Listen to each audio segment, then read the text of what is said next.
The iPhone Air is a failure, and that's mostly because it wasn't the iPhone mini. That might sound a little bit dramatic, but let me explain. The iPhone Air is a departure from the familiar. It's light, insanely thin, and overall different enough to make the iPhone releases a bit less boring. But despite that, the iPhone Air sales have been so bad that Apple is reportedly slowing down production on the devices. But as a certified Apple mini fanboy, I think Apple missed a huge opportunity by not releasing a new refined version of the iPhone mini.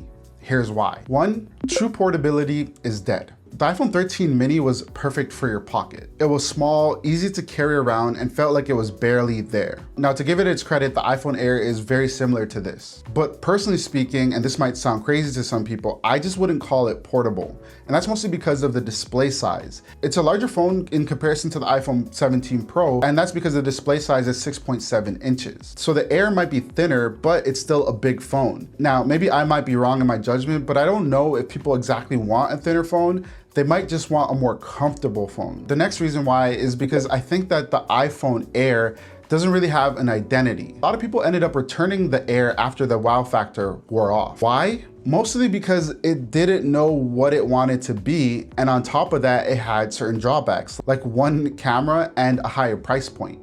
Was it worth the extra money to get that slimness and to actually lose ultra wide? The regular 17 offered a better value than the Air and cost a little bit less. I genuinely think Apple would have been a little bit better by making that phone more about functionality and a little bit less about the form factor. I don't know if it just didn't know what it wanted to be, or perhaps it knew what it wanted to be and people just didn't like it. Efficiency would have been better. Apple ditched the iPhone mini because it didn't have the greatest battery life and others didn't flock to it in the first 2 years. But hear me out. It's 2025, technology is new. We saw what Apple did with their newer iPhones, where that plateau has all the chips and the rest of the iPhone is mostly just battery. And if they did that with a potential iPhone 17 mini, I feel like the improvements, while small, would have been enough to make it its own thing and people to actually want to buy that phone. The 13 mini had all the same things as the regular 13, and so you weren't really losing on an extra camera,